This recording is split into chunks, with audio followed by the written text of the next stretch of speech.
Go live. Welcome, everybody. Hey, it's a beautiful day. I can't turn this around, but there's real clouds. Absolutely no spraying today. Day off today. So, yeah, surprise, surprise. Lighter, happier, joyful, stronger. Yeah. Isn't that strange? What difference is there from yesterday where you like, it was okay, but a little bit heavy, you know? That's right. They were spraying. It was all over the skies. Today, it's gone. Light. What's changed? Food's still the same. You eat exactly the same as you do every day. Exercise exactly the same. All the things that you're doing is practically the same. So what is the one factor that is different? It's the spray. It's the spray. It is making us sick and dumbing us down. Welcome, everybody, to Matt Bayersky YouTube channel. Welcome to the Pure Energy Healing Academy. Yes, I will and always have had people who say, oh, Jesus, look behind him. He's got gods. He's got this, he's that. Had this basically for 20 years. The God behind me is a funny story. It's with regards to the stories of the ancient. And I do believe that there is truth in ancient stories, definitely. This story, particular story of this chappie behind me that is basically loved and revered and prayed to as religious cults do. It's what they do. They believe the stories and they pray to them. Do I believe in that? No. Do I like it? Yeah, I love it. There's another guy here. Let me point to this guy here. There you go. See that guy there?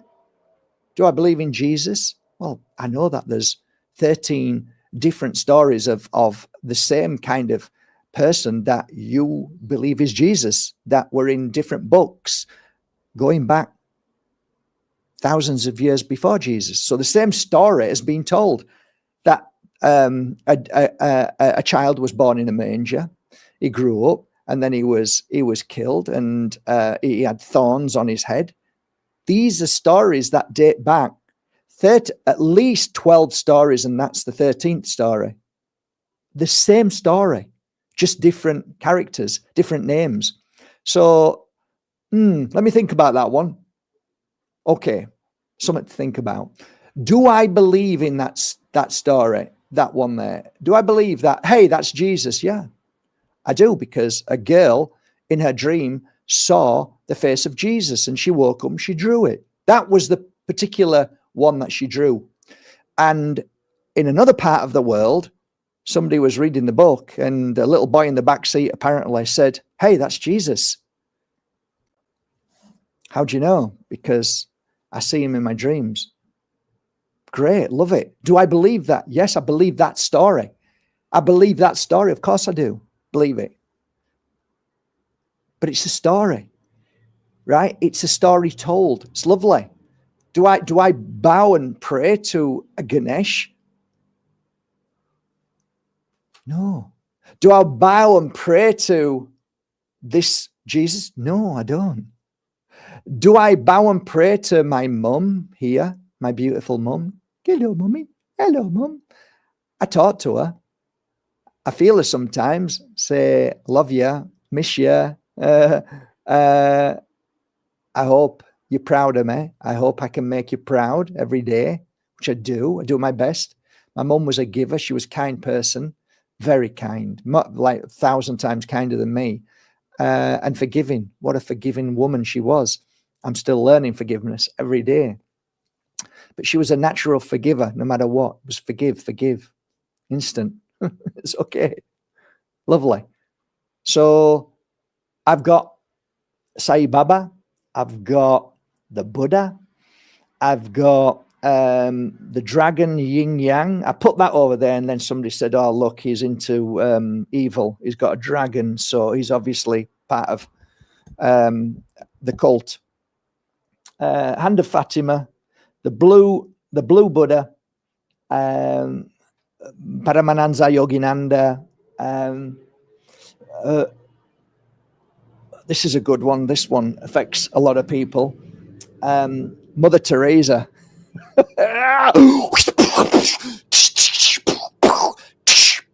You've lost credibility. Well, actually, I read for a beautiful lady, gave a healing for a long, long time, lots of healings. And one day she brought me a picture and she said, I want to gift you this.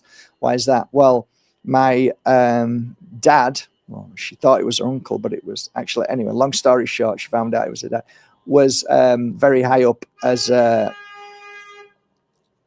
bishop. And Mother Teresa gave her this picture and signed it because they were friends. And she said, I want to give you that picture.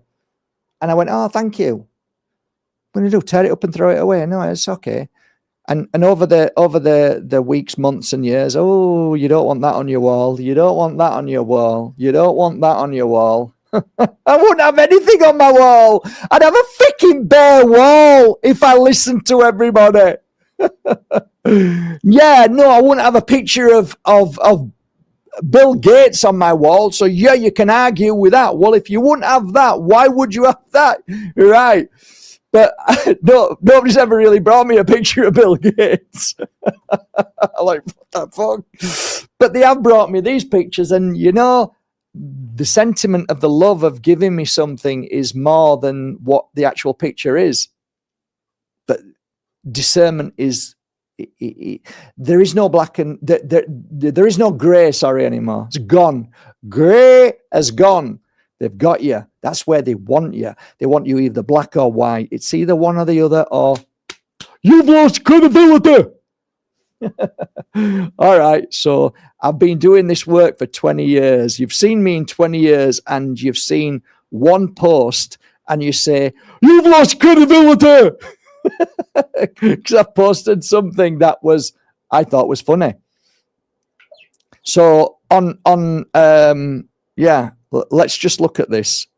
Let's just study it for a minute with part brain. Let's see if we can have a little bit of a brain here. Okay, I'll just play it to you if it's still here. If it's taken up. Oh no, it's still here.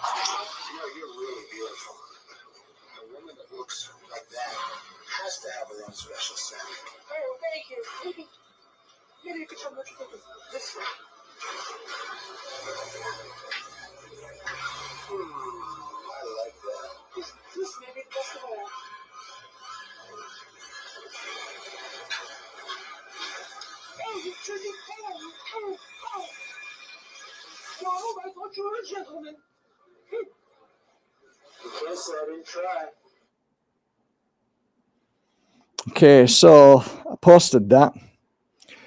It's not real AI.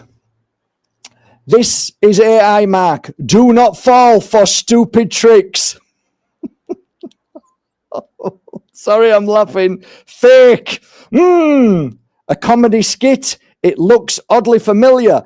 Somebody's got a little bit of a brain because it is a comedy skit. What happened to people not realizing that there was a comedy skit? Do you ever remember them in the 80s, 70s, 80s? Did you ever watch comedy skits? Obviously, it was a frigging comedy skit. It's AI. This is everybody's message now. Why? Because they're all programmed. Everybody's programmed to say AI. That's why it's done deliberately, guys. Guess what? Everything's AI. It's AI. It's AI. It's AI. Whoa, calm down. It's all right, mate. It's all right. You're going to tattoo that on your forehead. Relax. Calm down. Jesus Christ. Love this one. Sorry, Mark, you're going to destroy your credibility with fake stuff like this. Yeah, well, I like that bit. If it's just a joke, then my apologies. I accept your apology, Sue. It was a joke. If anybody knows me, you know that I don't lean left or right. I have no... what is it? I have no... Pisses me off when I can't remember something. I have no... anyway, you know what I mean. There's a saying. You can tell me. I have no dog in this fight or fight in this dog, whatever it is, or bone. But you know what I mean. I am not into politics at all. I post pictures. I post videos all the time. It was satire. It was a joke. It was a joke. I mean, obviously it's a joke. He's smelling the breast of a man who's dressed up as a woman. I'm not attacking him. All I said was, and if somebody said to me, hey, Mark, was that AI? I have no idea. Oh, but you're a psychic. I don't know. If I was to hunch my bets as I look at that, I'm thinking that looks like a skit from maybe the 80s. And it looks to me like he did some, like this guy used to do loads of, he's an entertainer. So who gives a shit? But if you're gonna, chain me to a wall and say, what is it, AI or not? I would say that that's real. And maybe I'm completely wrong, but does it matter? Does it matter? Oh, it's AI! It's AI! Your credibility's gone! Credibility of what? What credibility? That I can't discern between AI or not? Or whether you can't discern whether it's just a joke. It's just a bit of light-hearted humor in the sense of, look at what this is showing you. And basically what I was trying to, my message was that anybody who goes into politics is basically an actor. That's it. That was the bottom line of it. Look at the actors. They're acting. And I'm not lying. I've seen all actors who are in politics. They always go into politics, these actors, stemming back for however long. They've all been in acting. They've all done acting. They're all prepared. They're all actors. They have to be. Because once they're in, they know they have to act. They can't be truthful. Acting isn't truthful. Acting is a mask. It wears a mask. Why? Because you're acting. So if you have created an actor, you can then say to them, play this part. Yeah, don't worry, you're acting. Easy. They're acting. It's an act. It's a show. That's why all of these parliamentary guys and women all go into a room and they all have a big fancy meal. They're all laughing with each other. They're all having fun, joking. And then somebody will get up and take the mick out of everybody because they're acting. Wakey, wakey. But what's happening now is AI has created something so powerful that now we are fighting with each other. So what they've done is it's next level fighting each other.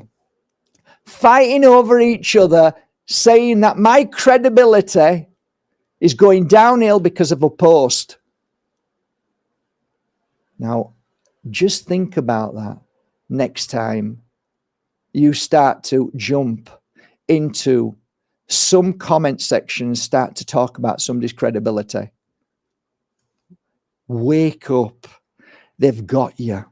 They've got you by the short and curlies. They've got you by your brains and they're squeezing them and you are doing exactly what they want. You are now part of the greatest psyop called AI, which is turning your brain, which is squeezing all the discernment out. And you're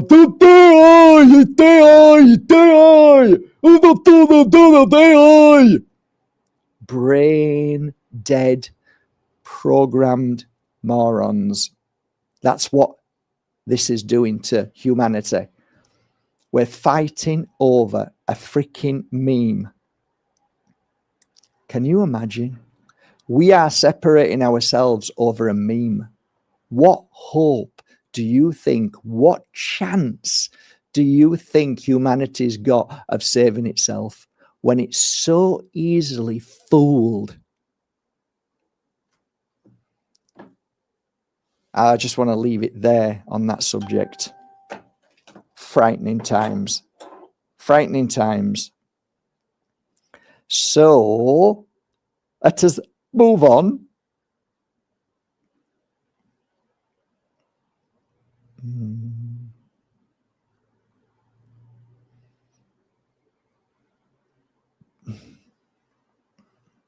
Come on, Mr. Bayersky.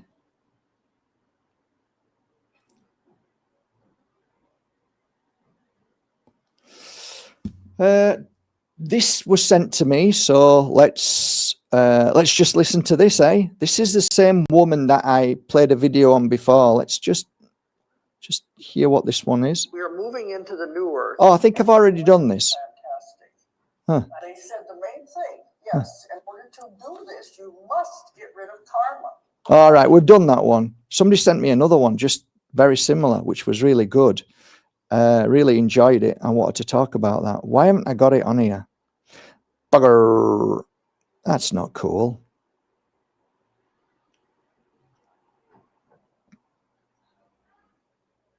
What a shame. I would have really enjoyed that.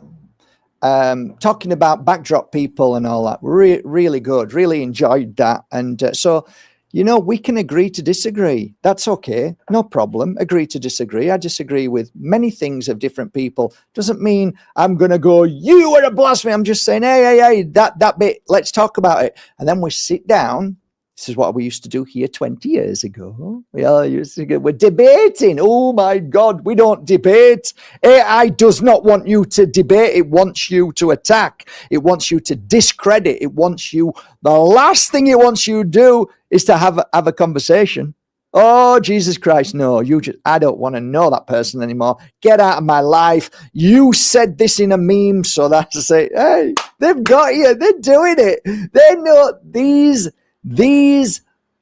bloodlines, and they really are puppet masters, and they're laughing, watching us all fighting each other. It's great.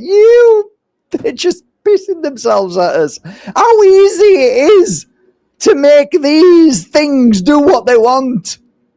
So easy to fool 95 to 99% of humanity in any way.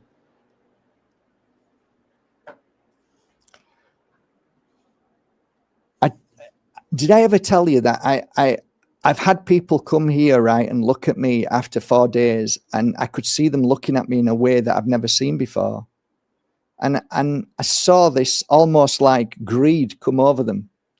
And I used to look at them, and I often used to say, and I said this not in a negative way, not in an ego way. I used to say, you really wish you were me, don't you? And they'd look at me and go, yeah, I do. And I'm like, because if you had what I've got after these so many years, you'd be able to turn that into becoming a millionaire. Yeah, I would be able to. And I'll say, and that's why in my head, I wouldn't say it to the face. And I'm just thinking that's why you'll never be me. Because that is not why I did this. And what you're doing now is taking you further away from who you are. You're just looking for somebody to steal their information, their knowledge, and to package it and make a fortune. And there are people like that. Poor Jordan Maxwell went through that, where somebody came to him and said, I know you're not very good on the computer. Let me help you. I will, do everything and make it look right. And whoever that person was, most of you probably know, stole all his information by going into the backboard and then changing all the passwords so that he then took over it, and it was all his. And every little bit of money that was meant to go to him through his decades of work was going to this monster. And there's been many times I've had monsters trying to come into the circle that we were at, and I can spot them a mile off. I can smell. It's not bullshit, but I can smell the deceit. It's so easy for me to smell deceit.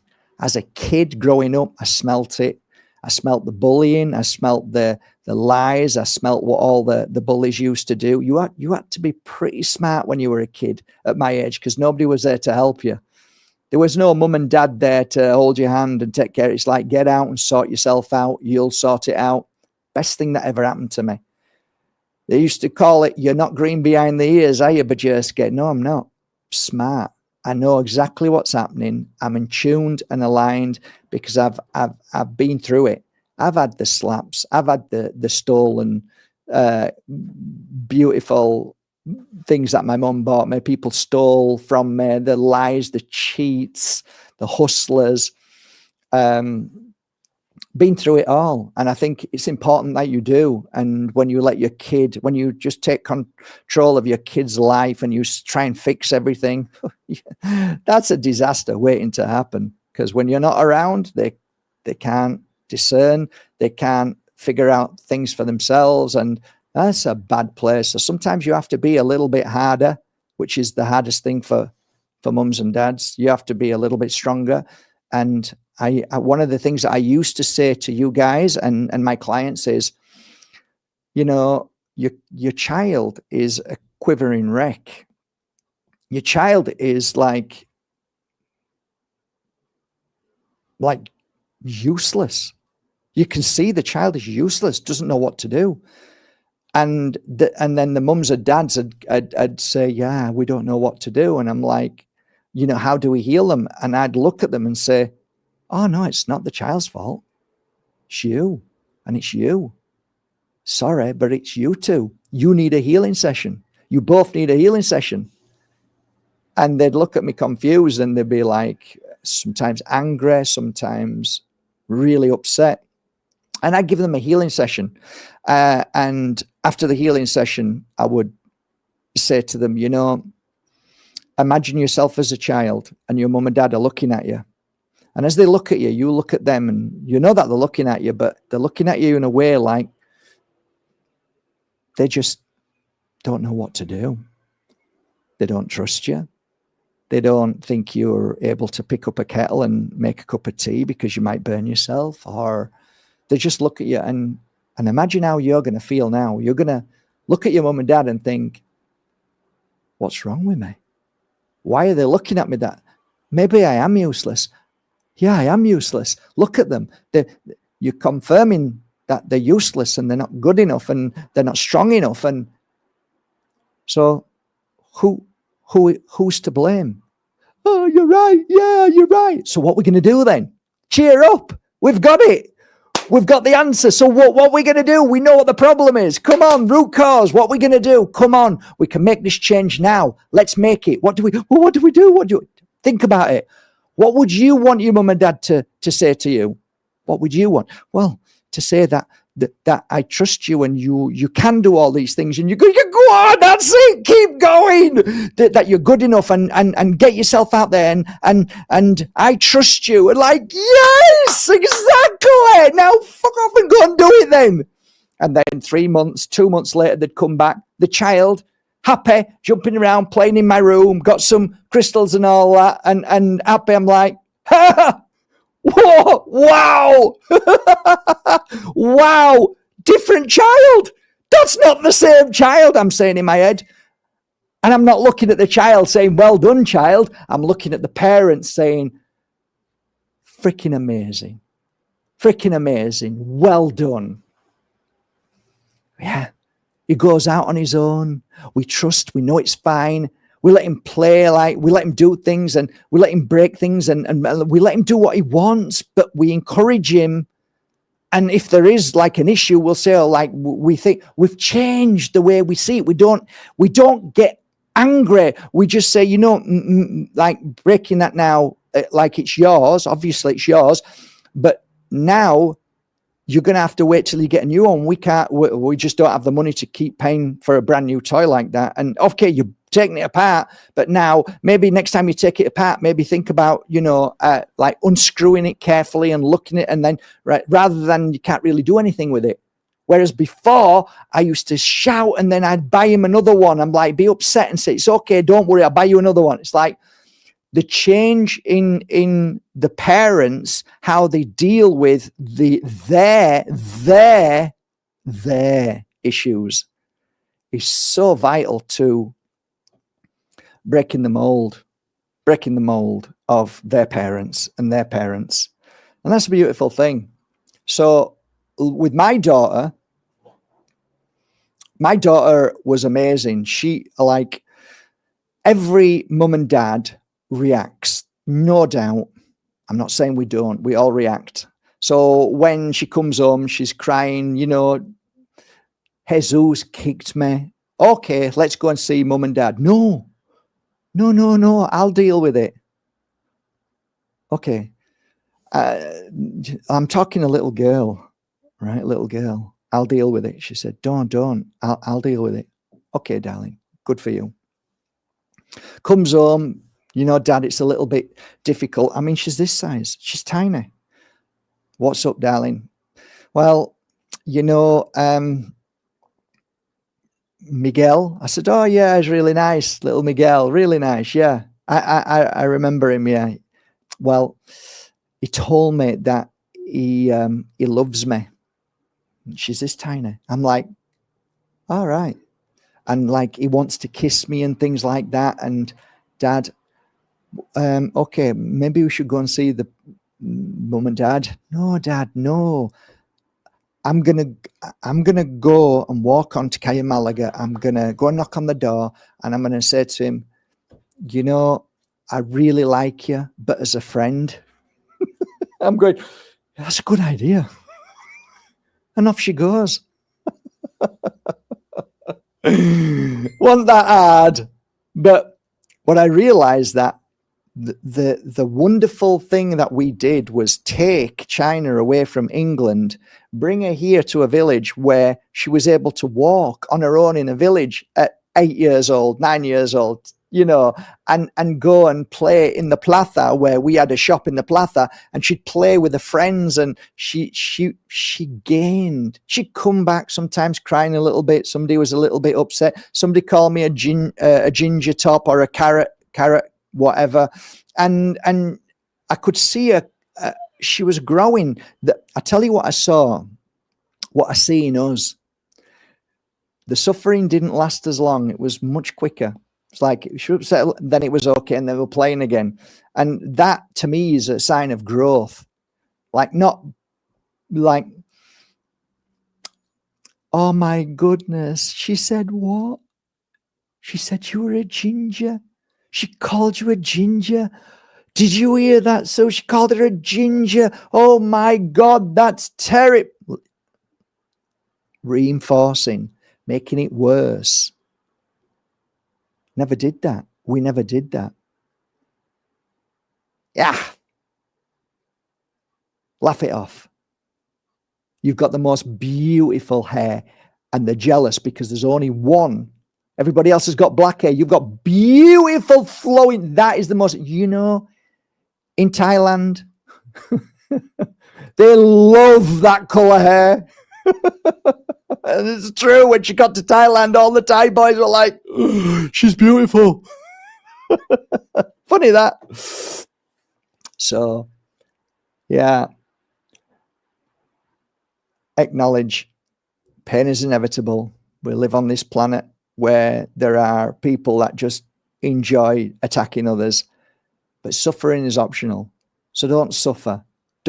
Just let it out. Say what you need to say, and then get on with your day. Let it go. Don't think about it. Don't worry about it. And yeah, that's what we did. That's what I did with China. Nico, well, I didn't really have Nico that much. I didn't see him that much. I saw him quite a bit, but not as much as a parent would want to. But he had two dads. One dad was like, his other dad was a multimillionaire, and I was poor dad. So he had a rich dad, poor dad, which is great. Having two dads, having like being able to get into a helicopter and flying to, you know, wherever it is they flew, Switzerland or France, one of their ski resort huts that they owned. So he was everywhere. So he learned to ski. He went to a private school in Halifax. I can't remember what it was called, but it was a private school. So Nico was really lucky. And I used to say to him, if you were with me, darling, you'd be in one of them little schools where you're all beating each other up, and you wouldn't learn what you're learning now, which is business minded things that you never learn at normal school. They just want you to be the worker. But his kind of schools, they're all from China and all from Russia, and they're all like multi-gazillionaire fathers. So he was mixing with all of these kids and learning like how to become a businessman, and he ended up being a businessman. He's doing really well. He ended up being a fighter, and now he's got his own business doing really well. Smart lad, 2 dads, better than 1. Look back in history, look back in your ancient parchments, and they tell you that there was a time where the normal was 13 and 13. 13 was a lucky number. 13 women, 13 men, all 13 astrology of the chart. So it'd be Libra, 13 women, Libra, Scorpio, and all that, and then be 13 men, Libra, Scorpio. And what they used to do, I'm not going to tell you about the sex part of it because I didn't like that. I thought it sounded too, all of it sounded cultish. But saying that, I think what did stand out in my mind when I was listening to it was the fact that some mums love their child when they're born, absolutely love them, hold them, and they just don't want to let them go. And then when they get a bit older, some mums struggle at that age. This was the thinking back then. So some mums in that tribe, in that cult, whatever you want to call it, would then lean towards a woman who was more sympathetic to that age. But more so, everybody played a role in the children's lives. So if the child was a boy and the boy was, say, 10, then this guy over here who might have been a Scorpio is more drawn to him, and then he will then teach him how to plant, what roots are good, and so on. And then he might lean towards somebody else for whatever. So you've got now 13 fathers and 13 mothers, because all the mothers love all of them in their own unique way. So they've all got relationships. So when that child grows up, the child has got 13 people with different understandings that they've learned from, and 13 mums that have shown their love. Wouldn't happen now. Of course it wouldn't happen. So when I was taught this, when I was told this, how this used to be a normal thing, somebody tried it, and of course it didn't work. It didn't work at all, and it wouldn't work now. It's not meant to work now. So it's really interesting. But I'll give you a little example. When I was a little kid, right, my dad would only either shout or be silent. So it's either rage or silence. That was my father, full stop. To do with his upbringing, to do with being in the war, to do with being an arsehole, which people can be assholes, and it was an arsehole. Why? Lots of reasons. Hated his job. No problem. Come home, I hate my job, so I'm going to take it out on everybody else. I don't want to talk. I've had a shit day because I can't stand what I'm doing, looking at cloth all day looking at cloth, because he's a finisher, a Worcester finisher. That's all he does, and cleans it. If there's any problems, he marks it, and that's his job all day. Didn't want to do that. He wanted to be an electronics engineer, but he went for an interview and they turned him down, and because he was so proud he wouldn't go for another one, he just went for the next easiest thing. So he got this job and hated it.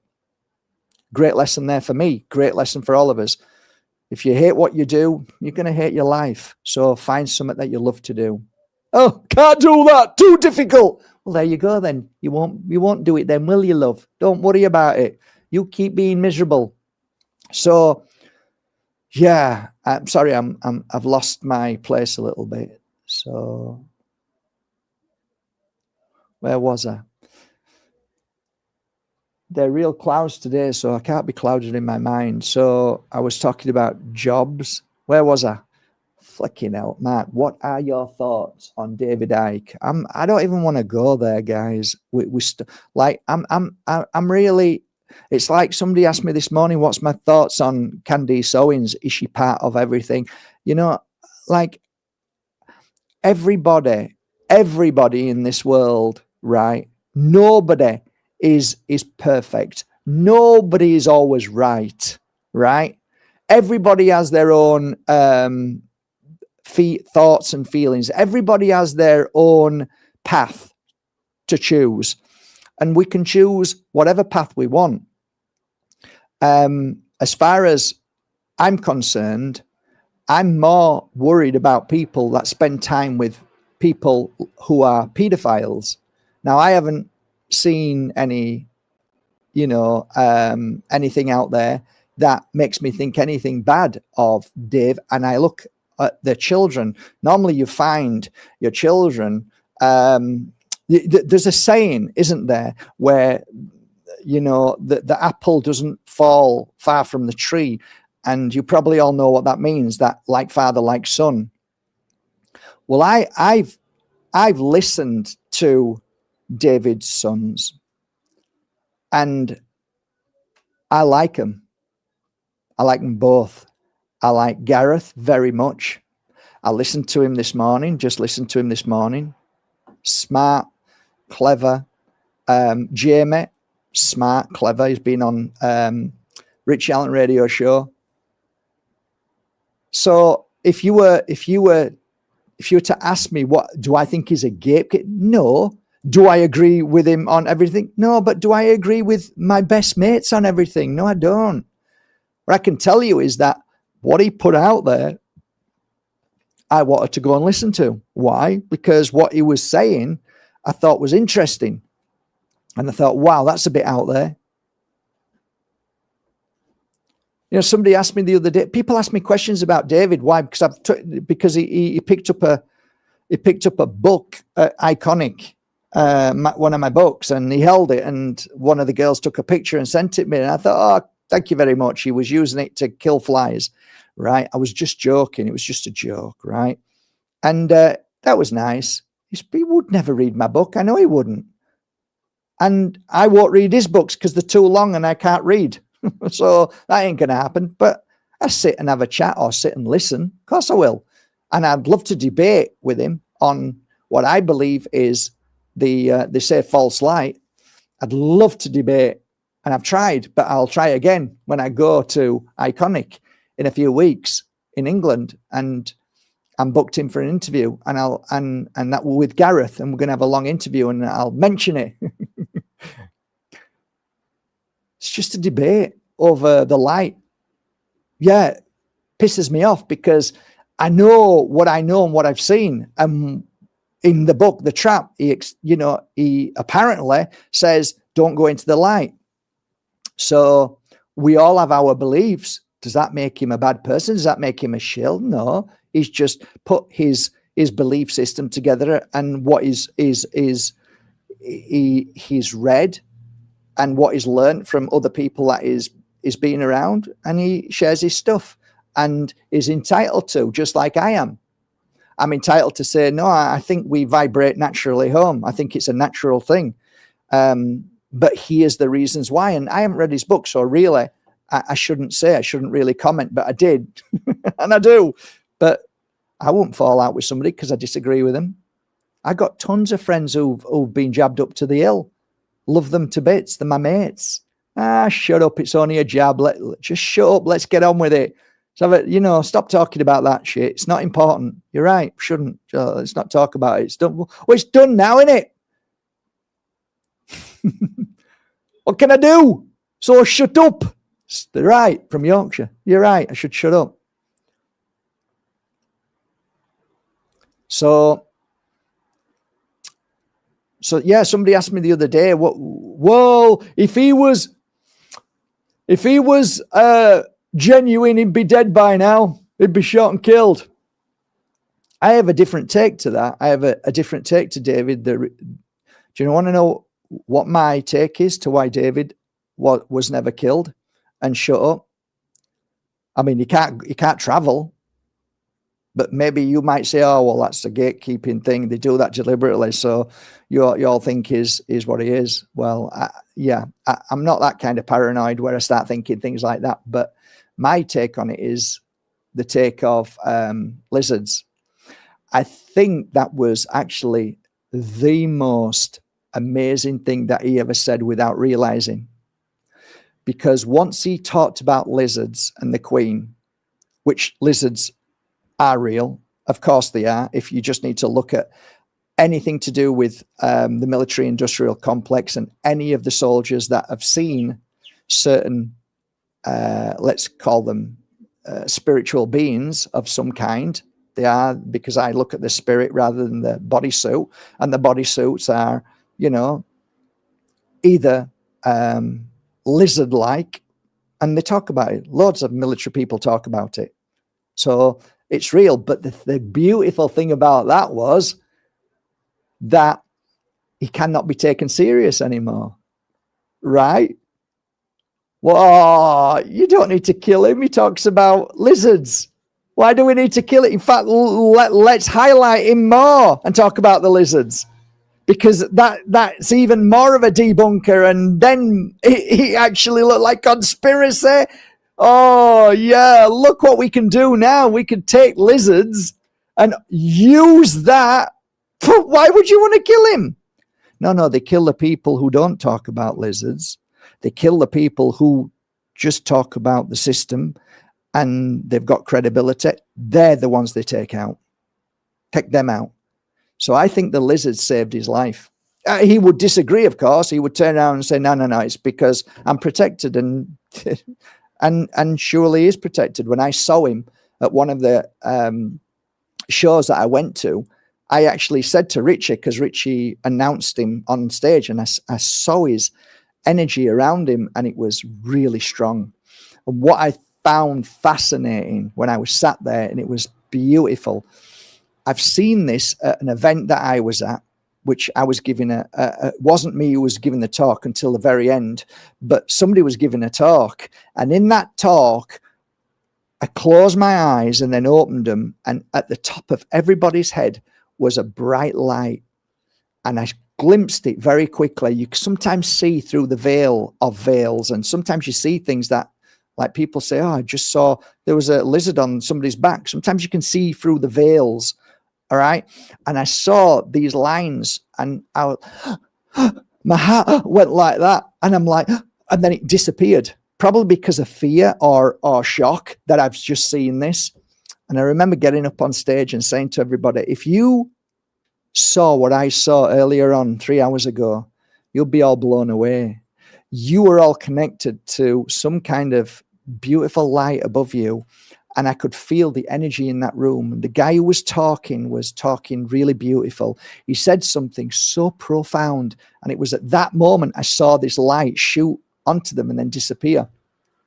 I saw the same thing at David Icke when he was on 9 hours or 10 hours. It was 9 or 10 hours, right? And guess what that 9 and 10 hours was? At the very end of David Icke's conversations for 12 hours, 11 hours, is what can we do?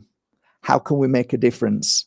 And it was all about love and taking your power back and stuff like that. And that's when I saw this light over everybody. And it was fascinating. That I'm sure there's moments where we just get this light that just beams up or down. Which way, I don't know it was coming from, but fascinating. So, yeah, I like to have an open mind, and I don't like to have a closed mind. There are obviously times when I see pure evil at work, and I can see it, pure evil at work. I do believe that everybody now can be hijacked, depending on what you're going through.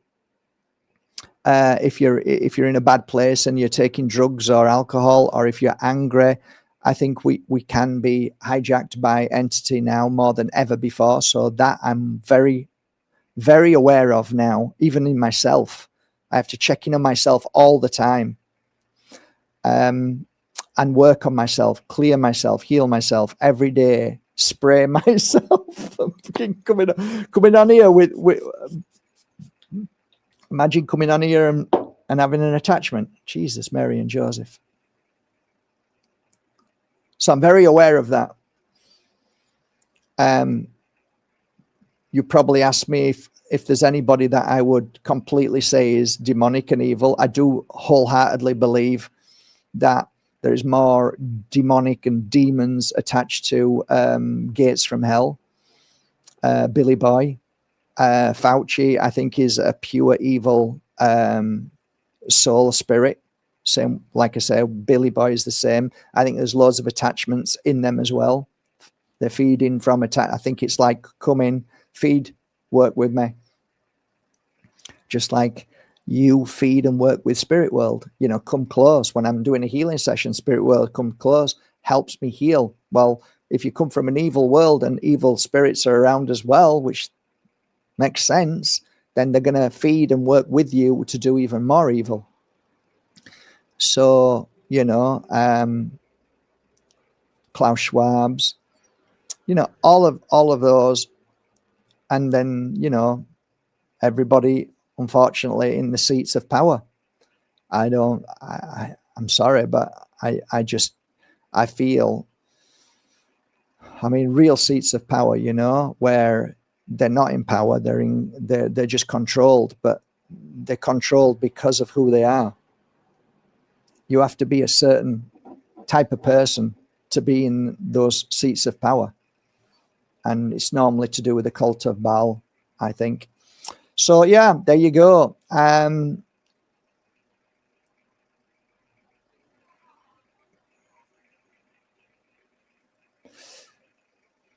Well, you know, 99% of the world would have a field day with David Icke mentioning lizards, right? But I remember when I was a kid and I saw the show, Terry Wogan, everybody watched it, everybody saw it because it was a big show. And I remember him coming on and saying that I'm feeling really bad. I felt really sorry for him. I wonder how many people felt sorry for him. I wonder if 95% felt sorry for him. No, I think us, the 1%, who have empathy and rise above the crowds that laugh and say, no, that's not right.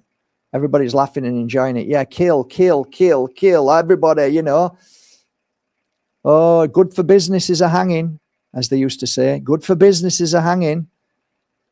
You know, all the crowds, yeah, coming to watch the death of somebody being hanged. And then you're in that crowd feeling bad because you're thinking that person's being hanged and they've got children. And, you know, what if they're being hanged for the wrong reasons? And it doesn't look like they really have done anything wrong. It looks like they've probably spoken the truth, or they're a good healer. And you know, it's a woman who sees more than the bishop does. So let's kill it. Let's kill it because it's evil. You know what I mean? So yeah, it's not something that I laugh at. When he talked about it, I was very interested and I was open to it. I was open to, let's look at this. Let's not laugh at it. Let's look at it. Like I wanted to know. I remember asking in the room, asking, what does he mean? What did he mean by that? And I was fascinated by it. Like I wasn't spiritual but I was fascinated to what all that was about and why they were laughing at him. And I didn't like they were laughing at him. When he said, oh, they're laughing at you, I felt terrible. I felt terrible because I see myself in that position, going through that, feeling that. Just like if I see somebody being killed in Gaza, I feel like it's me dying every day. I feel like anybody who's, you know, Ukraine fighting for what they believe and they get killed, we're all just pawns being killed. We're all rats. That's all they see us as, rats. And all they're interested in is kill, kill, kill, cull, cull, cull. Feed from the energy of that. Kill, kill, kill, cull, cull, cull. More trapped spirits in the world. Good. It's changing the frequency and the energy all the time, making it lower and denser. It's what they feed from. It's why there's deaths all the time. Only takes a second to go and sit in a room with two leaders and say, let's have peace, and it's done. That's how easy it is. So then you realize that it's got nothing to do with that. It's to do with a deliberate culling of humanity all the time. And the hardest thing for them is to figure out a way of how to get the 99% on board with it. So let's cause some issue. Let's cause that. Let's make this happen. Do that, because we wouldn't do that normally. Let's MK Ultra and let's grab them from children and get them ready for what we want them to do. Let them train them, get them ready, and then kill them and burn them, and so that there's no evidence. You know, we've got a culling to do. So let's make sure, let's get this die Anna, and let's get her in this certain tunnel where all of the cultists used to, you know, come at that particular place. And before Paris was Paris, right? Before it was Paris, that tunnel was where they used to do all the sacrifices, specifically where she died at that 13th pillar. Oh, 13th pillar, 13th. Wonder why that. Oh, interesting. Yeah. Yeah. That place there, that place called Paris. And where did we get the name Paris from when we look back? Think about it. It's all connected. So, yeah, anyway, it is what it is. But there you go. I shall head off now. I wish you all a lovely day, guys. Thanks for joining me. It was just a chinwag, and try to be a little bit more open-minded. And if I post something, try not to get too upset, and try not to think that I'm a gatekeeper or that I'm losing credibility. Just try not to let the program brainwash you. Just try your best for those that struggle. And for the rest of you, love you all. Stay strong, be focused. Don't let the system win. Don't let the program get into you, and stand out of it and look at it and observe it and just smile and eat your popcorn. Take care. Bye for now, guys.